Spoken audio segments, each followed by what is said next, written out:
Ilmu agama akan mengawasi kita sebelum makan, sebelum minum, sebelum berteman, sebelum mencari pendapatan. Maka ilmu agama akan berbicara dengan kita, ini boleh atau ini tidak boleh. Oleh karena itu, ulama mengatakan kita lebih butuh terhadap ilmu agama ini daripada makanan pada saat sangat lapar, air pada saat sangat dahaga, dan juga tempat tidur pada saat kita sangat capek. Ghazwa TV, media dakwah masa kini.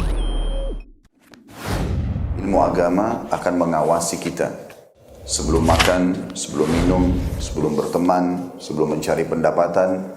Maka ilmu Innal hamdalillah nahmaduhu wa nasta'inuhu wa nastaghfiruhu wa natubu ilaih wa na'udzu billahi min shururi anfusina wa min sayyiati a'malina may yahdihillahu fala mudilla lahu wa may yudlilhu fala hadiya lahu. Asyhadu an la ilaha illallah wahdahu la syarika lah wa asyhadu anna Muhammadan abduhu wa rasuluhu alladzi la nabiyya ba'dah. Ya ayyuhalladzina amanu taqullaha haqqa tuqatih wa la tamutunna illa wa antum muslimun. Ya ayyuhan nasu u'budu rabbakumul ladzi khalaqakum min nafsin wahidah wa khalaqa minha zawjaha wa batha minhuma rijalan katsiran wa nisaa'a. Wattaqullaha alladzi tasaaluna bihi wal arham innallaha kana 'alaikum raqiba. Fa inna ahsanal hadithi kitabullah wa khairul huda huda Muhammadin sallallahu alaihi wasallam wa syarrul umuri muhdatsatuha wa kullu muhdatsatin fid dini bid'ah wa kullu bid'atin dhalalah wa kullu dhalalatin fin nar. Amma ba'd. Ikhwatal iman rahimani wa rahimakumullah. Rasulullah sallallahu alaihi wasallam bersabda tentang mulianya hari ini, yaitu hari Jumat. Rasulullah SAW mengatakan, inna min afdali ayyamikum yaumul jum'ah. Sesungguhnya ada sebagian hari-hari kalian yang paling utama, yaitu adalah hari Jumat. Maka sepantasnya dan selayaknya kita bersyukur kepada Allah Subhanahu wa taala atas segala kenikmatan-kenikmatan yang Allah berikan kepada kita. Yang Allah Subhanahu wa taala selalu membimbing kita dalam ketaatan beribadah kepadanya. Dan selawat dan salam tercurahkan kepada baginda Muhammad sallallahu alaihi wasallam. Dia adalah manusia yang paling soleh di muka bumi ini. Dia adalah pemimpin seluruh manusia, bahkan pemimpin anbiya wal mursalin, para nabi dan rasulnya. Yang seluruh ajarannya ikhwatal iman adalah merupakan kemakmuran bagi bumi ini. Yang seluruh petunjuknya adalah berdasarkan wahyu dari Allah Azza wa Jalla. Dan karenanya lah ikhwatal iman, Islam yang saat ini kita nikmati, yang dibawakan oleh Nabi Muhammad SAW, yang dimana Rasulullah SAW memperbaiki bumi ini setelah kehancurannya, yang memakmurkan bumi ini setelah kehancurannya, yang mengembalikan manusia dalam kemuliaannya, dan memang semestinya seperti itu. Sebagaimana Allah Subhanahu wa taala mengatakan dalam firman-Nya, walaqad karramna bani Adam, dan sungguh kami telah muliakan anak cucu Adam. Ikhwatal iman yang dirahmati oleh Allah Azza wa Jalla, kita sering membacakan surat-surat di dalam Al-Quran, dan di antara surat-surat yang sering kita membaca, yang bahkan kita diperintahkan untuk membaca, yaitu adalah surat Al-Ikhlas. Hingga Nabi Muhammad SAW mengatakan dalam sabdanya, hiya suratul ikhlas ta'dilu thuluthul Quran, bahwasannya surat Al-Ikhlas itu nilainya sepertiga dari Al-Quran. Maka dengan hal itu ikhwatal iman, surat Al-Ikhlas itu dinamakan dengan Al-Ikhlas, yaitu karena dia permurnian kepada Allah Azza wa Jalla. Meskipun ikhwatal iman, dalam surat tersebut itu tidak terdapat sedikit pun berkaitan lafal yang dinamakan dengan Al-Ikhlas, namun maknanya adalah surat yang dimurnikan khusus untuk menjelaskan tentang bagaimana keagungan sifat-sifat Allah Subhanahu wa taala yang Maha Esa. Ikhwatal iman, surah ini diturunkan karena disebabkan beberapa kaum musyrikin yang dia datang kepada Nabi Muhammad sallallahu alaihi wasallam. Hadis ini yang diriwayatkan oleh Ubay bin Ka'ab. Ketika kaum musyrikin datang kepada Rasulullah SAW seraya mengatakan, ya Muhammad, unsub lana rabbak. Wahai Muhammad, sifatilah atau sebutkanlah nasab Tuhanmu. Kemudian Allah Subhanahu wa taala menurunkan firman-Nya, "Qul ya Muhammad, qul huwallahu ahad, Allahus samad, lam yalid wa lam yulad wa lam yakul lahu kufuwan ahad." Katakanlah Muhammad, dialah Allah Subhanahu wa taala yang Maha Esa. Dan dialah Allah Subhanahu wa taala tempat mereka meminta. Dan dialah Allah Subhanahu wa taala tidak beranak dan juga diperanakan. Dan dialah Allah Subhanahu wa taala tidak ada setanding baginya.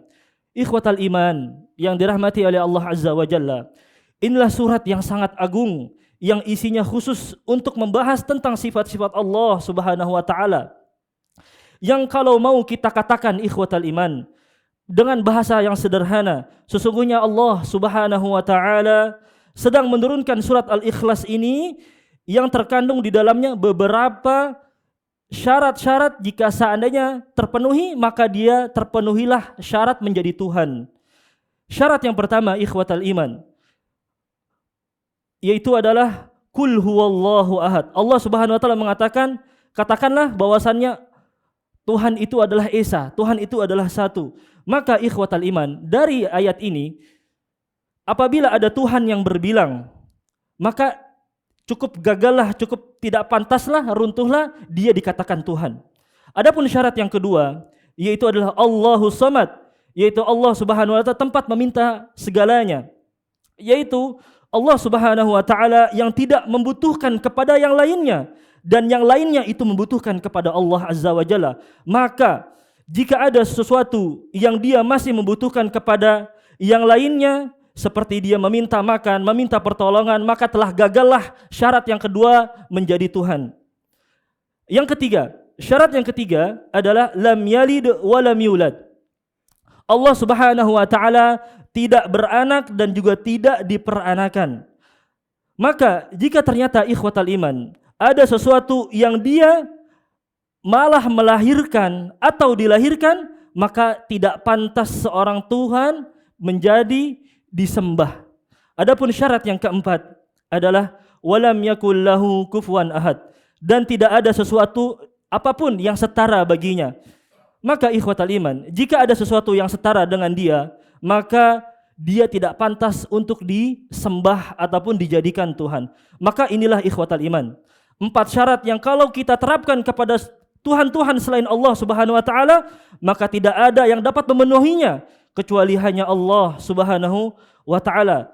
Tatkala Allah Subhanahu wa taala menjadikan kita menyembah kepadanya dan Allah Subhanahu wa taala menjadikan dia hanya seorang, menjadikan dia hanya dirinya untuk disembah, maka pantaslah bagi kita hanya menyembah kepadanya dan kita tidak boleh menyembah kepada yang lainnya. Oleh karenanya ikhwatal iman, kita bersyukurlah kepada Allah Azza wa Jalla tatkala Allah Subhanahu wa taala menjadikan kita beragama Islam, yang satu-satunya agama yang mentauhidkan Allah Azza wa Jalla. Dan Allah Subhanahu wa taala tidak menerima agama yang lain. Allah Subhanahu wa taala menegaskan di dalam firman-Nya, "Innad dina 'indallahil Islam." Sesungguhnya agama yang diridhoi itu hanya satu, yaitu Islam. Dan Allah Subhanahu wa taala mengatakan dalam firman yang lain, "Wa may yabtaghi ghairal Islam dinan falay yuqbala min wa huwa fil akhirati minal khasirin." Dan sesiapa saja yang dia menginginkan agama selain Islam, falay yuqbala min, dia tidak akan diterima, wa huwa minal khasirin, nanti di akhirat dia termasuk orang-orang yang merugi, dimasukkan ke dalam neraka jahanam. Bahkan hal tersebut dikuatkan dalam sabdanya Nabi Muhammad sallallahu alaihi wasallam. Rasulullah SAW mengatakan, "Walladzi nafsu Muhammadin biyadih," dan demi jiwa Muhammad di tangannya Allah Azza wa Jalla, "La yasma'u bi ahadun min hadhil ummah Yahudiyun wala Nasraniyun," dan tidaklah ada satu orang pun yang dia mendengarkan di umat ini tentangku, walaupun dia Yahudi maupun dia Nasrani, thumma yamutu, kemudian dia mati, walam yu'min billadzi ursiltu bihi, kemudian dia mati dalam keadaan tidak beriman kepada Allah Azza wa Jalla, illa kana min ashabin nar, kecuali dia pasti dia akan dimasukkan ke dalam neraka jahanam. Ikhwatal iman yang dirahmati oleh Allah Azza wa Jalla, sadarlah dan pahamilah baik-baik bahwa seluruh agama selain Islam tidak mengajarkan kepada tauhid, akan tetapi mereka agama selain Islam mengajarkan kepada makhluk ciptaannya. Ada yang mengajarkan menyembah kepada sapi, ada yang mereka mengajarkan untuk menyembah kepada batu, bahkan ada yang mereka memerintahkan untuk menyembah kepada jin, malaikat, manusia, para nabi, dan ada yang mereka mengajarkan penyembahan kepada orang yang sudah meninggal. Bahkan ada di antara mereka mengajarkan untuk menyembah kepada matahari dan rembulan. Apakah semua ini, ikhwatal iman, mau disamakan dengan Islam yang mengajarkan penyembahan kepada Allah saja, yaitu yang satu, yang dialah yang maha pencipta, maha esa? Oleh karenanya, ikhwatal iman, seseorang hendaknya dia berusaha untuk terus mentauhidkan Allah Subhanahu wa taala dan berusaha untuk meninggalkan segala kesyirikan yang ada dan memurnikan tauhid kepada Allah Azza wa Jalla. Aqulu qawli hadza wa astaghfirullah li wa lakum wa lisairil muslimina min kulli dhanbin wa khati'ah wastaghfiruhu innahu huwal ghafurur rahim. Alhamdulillahi ala ihsanih wasyukru lahu ala taufiqihi wa amtinanih. Wa asyhadu an la ilaha illallah wahdahu la syarika lah wa asyhadu anna Muhammadan abduhu wa rasuluhu alladzi la nabiyya ba'dah. Ikhwatal iman, jagalah identitas kalian. Renungilah ayat yang ketiga. Tatkala Allah Azza wa Jalla mengatakan lam yalid wa lam yulad. Allah Azza wa Jalla tidak beranak dan tidak pula diperanakan. Jika Allah Subhanahu wa taala melahirkan atau Allah Subhanahu wa taala memiliki anak, maka mau berapa anak yang Allah miliki? Berapa anak yang Allah Subhanahu wa taala harus lahirkan? Maka secara akal, ikhwatal iman, jika Tuhan dilahirkan berarti dia sebelumnya tidak ada. Kemudian jika Allah Subhanahu wa taala memiliki anak, maka anak tersebut juga pantas untuk disembah. Kenapa? Karena dia merupakan bagian dari bapaknya, dari Tuhannya, yang dimana melazimkan bahwasannya ada yang setara dengan Tuhan. Oleh karenanya, ikhwatal iman, Allah Subhanahu wa taala sangat murka sampai Allah Subhanahu wa taala mengatakan dalam firman-Nya dalam surat Az-Zukhruf, "Qul in kana lirrahmani waladan fa ana awwalul 'abidin." Katakanlah Muhammad, jika benar Tuhan yang Maha Pemurah yaitu Allah Azza wa Jalla memiliki anak, maka akulah yaitu Muhammad yang pertama kali yang menyembahnya.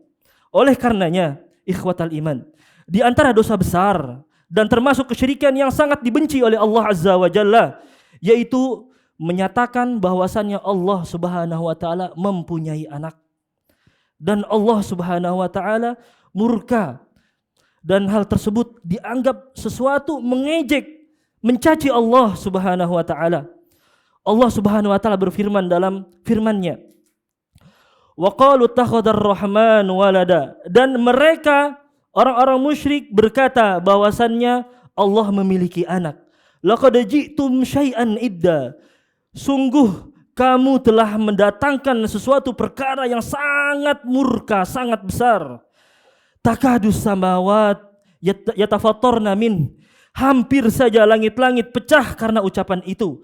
Wa tanshaqqul ardu, dan bumi itu belah. Wa takhirrul jibalu hadda, dan gunung-gunung itu runtuh. Anda'au lirrahmani walada, karena mereka mendakwahkan bahwasannya Allah Subhanahu wa taala memiliki anak. Wa ma yanbaghi lirrahmani ayyattakhidha walada, dan tidak layak bagi Tuhan yaitu yang Maha Pemurah dia memiliki anak. In kullu man fis samawati wal ardi illa atir rahmani abda. Dan ingat, nanti ya, ketika semua langit dan bumi itu dikumpulkan, mereka akan datang kepada Allah Azza wa Jalla dalam menjadi hamba-hambanya Allah Subhanahu wa taala. Dan begitu juga ikhwatal iman, ditegaskan dari ayat yang lain. Allah Subhanahu wa taala mengatakan, wa yundirul ladzina qalu ittakhadallahu walada ma lahum bihi min ilmin wala li abaihim kaburat kalimatan takhruju min afwahihim iyaquluna illa kadhiba. Dan Al-Quran untuk memperingati mereka, orang-orang yang dimana mereka berkata Allah Subhanahu wa taala memiliki seorang anak. Mereka sekali-kali tidak mempunyai pengetahuan tentang hal itu. Begitu pula nenek moyang mereka. Alangkah buruknya kata-kata yang keluar dari mulut mereka. Mereka tidak mengatakan kecuali hal yang dusta. Dan Allah Subhanahu wa taala juga mengatakan ikhwatal iman di dalam hadis qudsinya. Allah Subhanahu wa taala mengatakan kadzdzabani ibnu Adam wa lam yakun lahu dzalik. Dan telah mendustai kepadaku anak Adam dan enggak bagi anak Adam itu berdusta kepadaku. Wasyatamani ibnu Adam wa lam yakun lahu dzalik. Dan anak Adam itu telah mencaciku dan itu tidak layak seperti itu. Kenapa? Allah Subhanahu wa taala mengatakan wa amma syamatani iyaya, adapun dia mengejekku yaitu adalah ittakhadallahu walada wa ana ahadus samad, dan dia mengatakan bahwasannya Allah Subhanahu wa taala memiliki anak sementara aku hanyalah sendiri, yang dimana mereka meminta bantuan kepadaku. Maka ikhwatal iman, ya, dalam khutbah ini khatib ingin mengingatkan yang dimana kita tahu sebentar lagi akan ada hari-hari peringatan tentang hari-hari kelahiran Tuhan. Dalam Islam mengajarkan kita untuk kita toleransi, masing-masing menjalankan keyakinannya. Akan tetapi toleransi itu tidak mengharuskan kita untuk ikut serta dalam perayaan agama-agama mereka. Dan tidak boleh seseorang mengucapkan selamat hari Natal kepada kaum Nasrani, karena ucapan tersebut menunjukkan kita setuju dan kita mendukung terhadap apa yang mereka lakukan, dan itu adalah hari yang sangat dimurkai oleh Allah Azza wa Jalla. Ingat, karenanya Khalifah Umar bin Khattab radhiyallahu anhu itu pernah mengatakan, ijtanibu a'da Allah fi a'yadihim. Jauhilah musuh-musuh Allah di perayaan mereka, di mana hari mereka meyakini Allah Subhanahu wa taala mempunyai anak. Hari yang dimurkai oleh Allah Azza wa Jalla. Hari yang menyatakan pernyataan Allah Subhanahu wa taala punya anak yang hampir menjadikan langit itu hancur dan yang menjadikan gunung hampir hancur, dan Allah Subhanahu wa taala murka dengan perkataan tersebut dan menjadikan Allah Subhanahu wa taala mengkafirkan mereka. Mereka tidak boleh seseorang mengatakan selamat hari tersebut kepada orang-orang Nasrani, dan ini adalah hukumnya haram.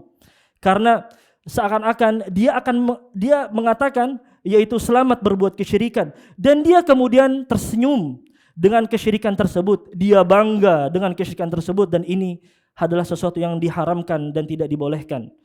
Tidak mengucapkan hal tersebut kepada orang-orang Nasrani yang sedang merayakan hari kelahiran Nabi Isa sebagai Tuhan dan bukan sebagai Nabi yang diutus oleh Allah Azza wa Jalla. Hingga Ibnu Qayyim rahimahullahu ta'ala dia mengatakan bahwasannya mengucapkan selamat perayaan hari-hari kesyirikan tersebut itu lebih buruk daripada mengucapkan selamat minum khamr, selamat berzina, dan selamat membunuh. Mengapa demikian? Karena dalam Islam kesyirikan, dosa yang paling besar adalah dosa syirik, yang dimana dosa syirik itu lebih besar daripada membunuh, daripada berzina, daripada durhaka kepada orang tua. Maka jika seseorang mengucapkan selamat, hendaknya dia berpikir 1000 kali sebelum dia mengucapkannya. Apakah dia bergembira dengan kesyirikan yang sangat dimurkai oleh Azza wa Jalla? Na'udzubillahi min dzalik. Ikhwatal iman. Namun bukan berarti kemudian kita memusuhi mereka. Tidak sama sekali, ikhwatal iman. Jika ingin melihat bagaimana toleransi, indahnya toleransi yang benar, hendaknya dia merujuk kepada Nabi Muhammad SAW dan para sahabatnya. Karena Islam mengajarkan kita untuk toleransi. Lihatlah ketika Nabi Muhammad SAW memasuki kota Madinah, yang dimana Nabi Muhammad SAW itu membiarkan ahlul kitab, yaitu Yahudi dan Nasrani dengan ibadah mereka. Bukankah saat Nabi tinggal di Madinah selama 10 tahun juga dilewatkan hari-hari besar mereka? Apakah Nabi mengikuti acara hari-hari mereka? Ataukah minimal Nabi Muhammad SAW mengucapkan selamat kepada mereka? Lalu bagaimana dengan kita yang kita bukan Nabi dan juga bukan sahabat Nabi dan juga kita bukan para tabi'in? Apakah kita lebih soleh daripada mereka? Waliyadzubillah. Lalu kita mengucapkan selamat kepada mereka. Ikhwatal iman yang dirahmati oleh Allah Subhanahu wa taala, jagalah identitas kalian. Toleransi bukan berarti kita melazimi kita untuk ikut serta dalam ibadah mereka. Toleransi mengajarkan kita untuk mengetahui ada perbedaan yang perbedaan tersebut harus kita jaga. Biarkan mereka melaksanakan acara mereka, namun kita tidak ikut serta bersenang-senang atau meramaikan acara-acara mereka. Sebagaimana Allah Subhanahu wa taala kan, lakum dinukum waliyadin. Untuk kalian agama kalian dan untukku agamaku. Allahumma salli ala Muhammad wa ala ali Muhammad kama sallaita ala Ibrahim wa ala ali Ibrahim wa barik ala Muhammad wa ala ali Muhammad kama barakta ala Ibrahim wa ala ali Ibrahim fil alamin innaka Hamidum Majid. Allahumma ighfir lil muslimina wal muslimat wal mu'minina wal mu'minat al ahya minhum wal amwat innahu sami'un qaribun mujibud da'awat wa ya qadiyal hajat. Allahumma ati nufusana taqwaha wa zakkiha anta khairu man zakkaha anta waliyuha wa maulaha. Rabbana atina fid dunya hasanah wa fil akhirati hasanah wa qina adzabannar. Aqimis shalah.